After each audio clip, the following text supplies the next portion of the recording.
ITC একটা মানে কি বলবো এখনকার যুগে সবচেয়ে বড় একটা ইম্পর্টেন্ট সেক্টর।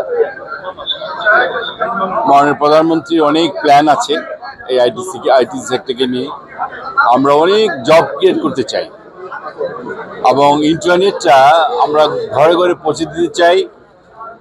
কদিন আগেই আমাদের মাননীয় প্রধানমন্ত্রী আমাদের ইনস্ট্রাকশন দিয়েছেন যে আমরা এয়ারপোর্ট, রেলওয়ে স্টেশন, এমনকি হাই স্পিড গাড়িগুলিতে ফ্রি ওয়াইফাই অ্যারেঞ্জমেন্ট করার জন্য, এবং উনি অলরেডি ইনস্ট্রাকশন দেওয়াতে আমরা হয়তো খুব তাড়াতাড়ি এটা চালু করে দিব। এই টাঙ্গাইলেও কিছু করতে চাই। আমাদের এখানে জানেন আমাদের আরেকজন মন্ত্রী আছেন, প্রতিমন্ত্রী আছে সালাউদ্দিন টুকু, ও আছে। আমরা টাঙ্গাইলকে আমরা দুজনে বসেই সালাউদ্দিন টুকুর সাথে কথা বলে এই টাঙ্গাইল ডিস্ট্রিক্টে কী করা যায়, শুধু কি বলে আমাদের প্রায় 12টা উপজেলা আছে।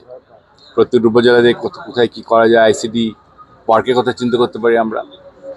ইতিমধ্যে আমাদের মাননীয় প্রধানমন্ত্রী ইনস্ট্রাকশন দিয়েছেন যে 3টে বড় বড় টেক পার্ক রয়ে গেছে, আপনারা জানেন। এই টেক পার্কগুলিতে কীভাবে আমাদের ইনভেস্টমেন্ট বাড়াতে হবে সেই ইনস্ট্রাকশন আমাদেরকে দিয়েছে। আমরা চেষ্টা করছি বিদেশ থেকে ইনভেস্টার আনার জন্যে। তো আল্লাহ চাই তো দেখি, কেবল তো আমরা এক সপ্তাহ হয়ে গেল। We have plans, as the Prime Minister always say, we have plans. একটু সময় দেন আমাদেরকে, ইনশাল্লাহ আমরা ধাপে ধাপে এগিয়ে যাব। আমরা জনবান্ধব একটা সরকার হতে চাই আমরা।